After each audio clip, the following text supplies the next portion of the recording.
Sud Radio Berkov dans tous ses états, le fait du jour.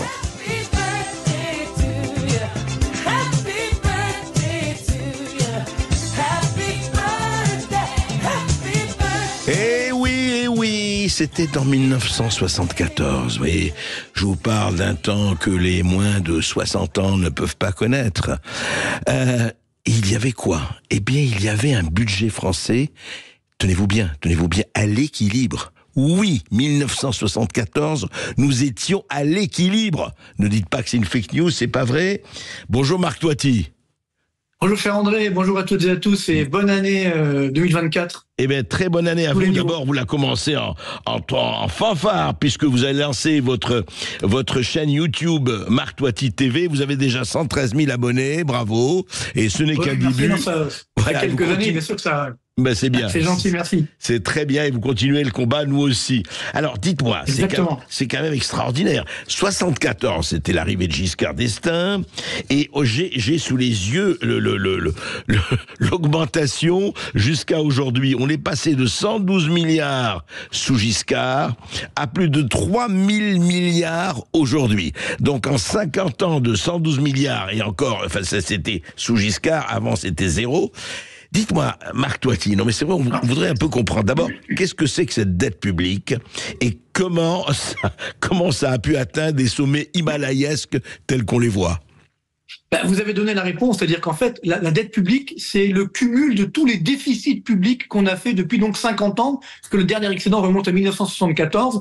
Depuis, on n'a fait que des déficits. Et ça, évidemment, c'est dramatique. Quasiment aucun pays n'a fait ça dans le monde, et notamment dans les pays développés, si vous voulez. Même les Américains ont fait des excédents, les Allemands ont fait des excédents, beaucoup de pays européens, même les Italiens ont fait des excédents. C'est incroyable, parce que c'est comme ça que fonctionne l'économie. L'économie, c'est cyclique. Donc, quand ça va mal, effectivement, c'est normal de faire du déficit public pour relancer la machine. Ouais. Et par contre, quand ça va bien, là, on doit avoir un équilibre ou un excédent budgétaire pour justement relancer lorsque ça ira plus mal. Ouais. Mais nous, en France, pourtant, il y a eu de la croissance. Je me souviens, rappelez-vous, en 2000, on avait une croissance très forte à l'époque liée à la révolution Internet, etc. Ouais. On avait à peu près 3,5 à 4% de croissance par an. Et à l'époque, rappelez-vous, on avait Jospin qui nous a fait le coup de la cagnotte. C'est-à-dire, il avait dit, ah ben non, ça sert à rien d'avoir des excédents publics, parce que de toute façon, l'argent est là, on va en faire plus de dépenses. Et comme vous le savez, quand on fait plus de dépenses, on ne revient jamais sur les dépenses publiques, qui, elles aussi, n'ont jamais arrêté d'augmenter depuis l'après-guerre. Il n'y a jamais eu une année de baisse de la dépense publique.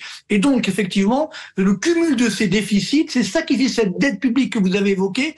Les derniers chiffres montrent 3 088 milliards d'euros de déficit public. Oui. C'est tellement énorme qu'on n'en parle même plus. Ouais. Et c'est vrai que ça s'est aggravé sur les dernières années, puisque depuis 2020, la dette publique a augmenté, tenez-vous bien, de 713 milliards d'euros. C'est énorme. Vous voulez dire en 3 ans, Marc Toiti, en 3 ans. Ouais, voilà, à peu près. Ouais. 713 milliards. Mais le pire, c'est que, si à la rigueur, sur la même période, on avait une croissance forte, mais pas du tout. Le PIB en valeur, ça veut dire augmenter de l'inflation, donc la richesse qu'on crée en France, sur la même période, a augmenté de 325 milliards. Ça veut dire, il manque 400 milliards. Rendez-vous compte. Ouais.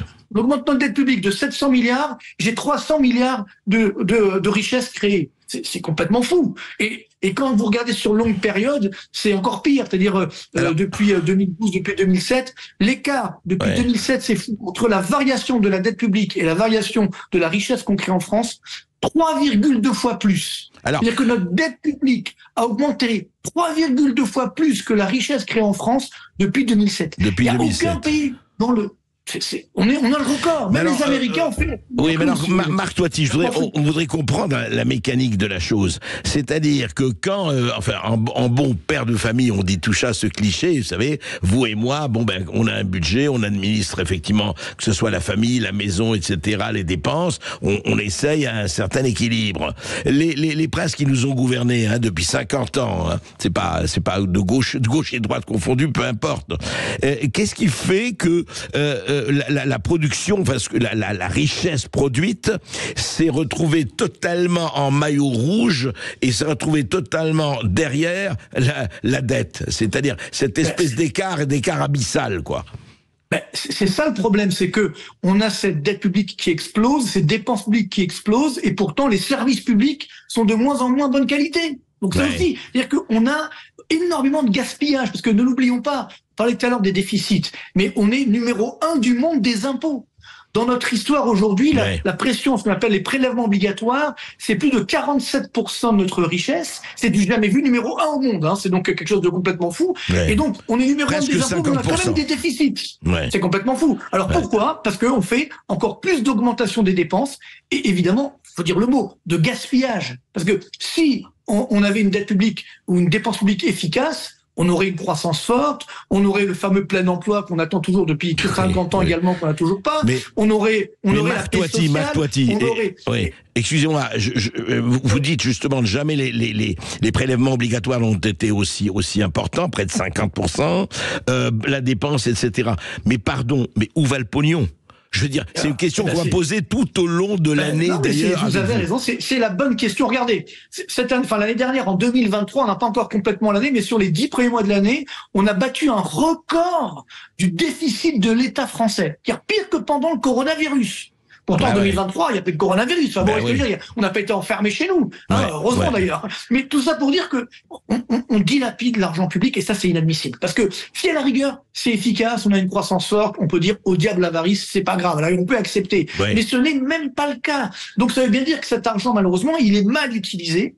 Et donc, c'est pas un problème de quantité de dépenses publiques. Quand j'entends, on me dit oui, la France est un pays ultra-libéral, alors que nous sommes numéro 1 du monde en termes de dépenses publiques par rapport au PIB, on n'est pas ultra-libéral. Il n'y a pas un pays dans le monde qui fait plus de dépenses publiques par rapport à son PIB. Vous voyez, c'est quelque chose de fou. Et j'adore, on parle d'ultralibéralisme alors que c'est de l'étatisme absolu, quoi, quelque part. Oui, c'est de l'étatisme absolu, c'est même pire que ça, c'est presque du socialisme, entre guillemets. Je crois que même pendant l'URSS, comme il y avait l'économie parallèle, il n'y avait pas autant, si vous voulez. Donc, ce qui veut dire que, à l'arrière, encore une fois, je dis bien, si on a un modèle qui fonctionne et que, tout va bien, on a la paix sociale, et je peux vous le dire, sans trahir de secret, mais j'ai vu la plupart de nos dirigeants de la France, peut-être pas depuis 50 ans, mais depuis 25 ans, et à chaque fois, j'avais le même discours. Quand ils avaient la possibilité de moderniser l'économie française, de réduire le déficit public, ils vous disaient, non, moi je veux la paix sociale. Et donc c'est ça le piège, c'est qu'on croit qu'en augmentant la dépense publique, la dette publique, on va avoir la paix sociale, on va acheter la paix sociale. C'est pas le cas. Oui, ce qui veut dire que Marc Toiti, on a des tensions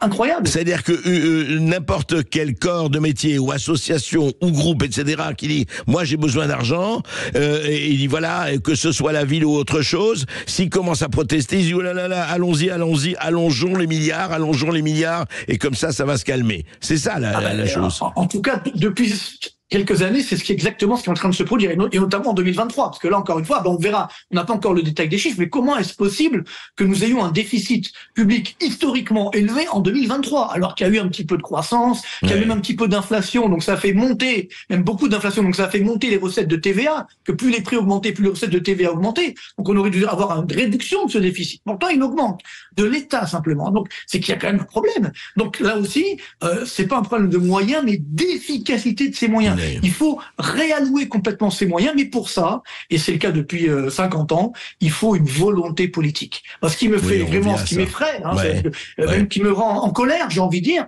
c'est qu'on n'a aucune volonté politique de réduire cette dette, réduire ce déficit. Vous voyez, là on en parle, mais la plupart des gens n'en parlent même pas. Quand on vous dit qu'on a plus de 3 milliards d'euros de dette, on dit et alors que ça fait Et sauf que là, depuis l'année dernière, il s'est passé quelque chose, c'est que les taux d'intérêt de notre dette publique sont en train d'augmenter. C'est-à-dire que ça coûte de plus en plus cher. C'est ça, et je pense que en 2024, il y a un autre danger énorme, c'est que la note de la France, qui n'a toujours pas été dégradée, on ne sait pas pourquoi d'ailleurs, elle risque de l'être en 2024, et là les taux d'intérêt vont encore plus augmenter sur la dette publique, et d'ores et déjà, sachez que chaque année, à partir de l'année prochaine, il va falloir trouver 70 milliards d'euros pour financer juste les intérêts de la dette publique. Vous voulez dire la charge de la dette sera de 70 milliards d'euros par an, c'est ça? Tout à fait, à partir de 2024-2025. Donc voilà, c'est soit cette année, soit l'année prochaine. Donc c'est évidemment complètement énorme. Mais on nous prête quand même, on trouve quand même de l'argent, donc on dit, tu sais que c'est la blague de Coluche. Tant que je gagne, je joue. Donc finalement, on dit, comme il y a encore aujourd'hui des investisseurs qui achètent cette dette, et d'ailleurs, sachez que aujourd'hui, plus de 52% de notre dette publique est détenue par des non-résidents. par des étrangers. Ouais, donc ça veut dire qu'un jour, ils pourront nous dire, attendez, vous ne faites pas, vous n'emplissez pas les règles, donc on peut vous demander à la place pour nous rembourser. C'est bien 50% de la dette est détenue par des étrangers, des investisseurs étrangers. 52 exactement, 52% chiffre de la Banque de France. De 52% de notre dette publique est détenue par des non-résidents, comme on dit. Donc ça veut dire effectivement des étrangers. Il y a à peu près la moitié d'Européens et l'autre moitié, c'est des Américains, des Chinois, des Japonais, des Qataris, etc. Vous voyez, donc attention, parce que on est en train de devenir dépendant aussi de nos créanciers. Ça, il faut le savoir. On a eu le cas grec. Alors même si la France, c'est pas la Grèce, c'est que quand on a trop de créanciers extérieurs, alors là, ça peut devenir très dangereux. Bien sûr.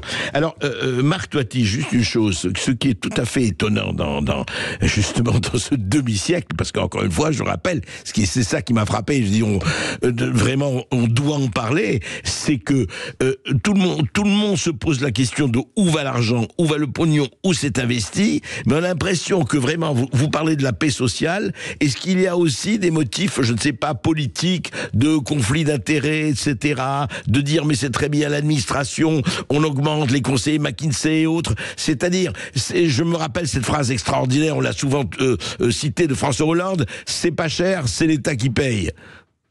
Mais ça, c'est un véritable scandale, si vous voulez. C'est ce qu'on appelle le millefeuille administratif. Ça veut dire, vous connaissez toutes les strates de la dépense publique, depuis l'Élysée, Matignon, l'Assemblée, le Sénat, les régions, les cantons, les communes, agglomérations de communes, etc. Enfin, bref, c'est un millefeuille. Et à chaque niveau, il y a les mêmes dépenses. Donc ça s'accumule, sinon pour très peu d'efficacité. C'est ça le problème. C'est l'enjeu, encore une fois, c'est est-ce que ça génère de l'activité économique, génère du bien-être économique. Vous voyez, par exemple, on dit souvent que la France est, encore une fois, un pays qui n'a pas assez de social.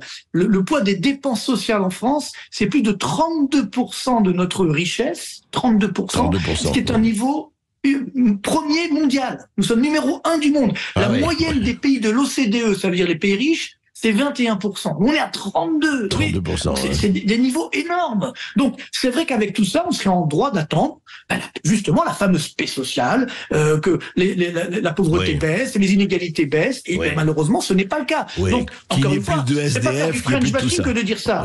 On a un pays qui est formidable, mais maintenant, attention, on va le gâcher. C'est-à-dire que tôt ou tard, pour l'instant, on tire sur la corde, elle tient, mais elle tient sur un fil. Quand le fil va casser, ça va faire extrêmement mal. Et c'est notre rôle des économistes, des journalistes, à dire la vérité. Mais on ne veut pas le dire. On est en pleine omerta, malheureusement, à part sur Sud Radio, sur ma chaîne YouTube et autres, c'est vrai. Mais c'est vrai qu'on en parle très peu, et pourtant, c'est un danger énorme. Je pense que pour 2024, au-delà des risques géopolitiques, c'est l'un des plus grands dangers qui menacent effectivement la France. C'est-à-dire que le moment où cette dette va devenir tellement énorme, on va être dégradé, les taux d'intérêt vont encore augmenter, et là, c'est bien sûr des conséquences pour nous les Français du quotidien. Ou si les taux d'intérêt augmentent, ça va casser l'activité économique, ça va faire du chômage, ça va faire baisser les revenus, et ainsi de suite. Donc les conséquences sont extrêmement dangereuses. Vous savez, Marc Toiti, ça me rappelle la fable de quelqu'un qui disait, eh ben écoutez, on va soigner le crocodile, et j'espère qu'on sera les derniers à être mangés. Et c'est un peu ça. Merci, Marc Toiti. Mais il faut espérer qu'on va éviter d'en arriver là, quand même. Mais j'espère surtout qu'on va fêter d'autres anniversaires, mais il fallait le fêter, fêter, en tout cas en parler, de ce demi-siècle de gabegie qui continue encore et encore. Merci à vous, et bonne chance à Marc Toiti TV. Avec plaisir, merci.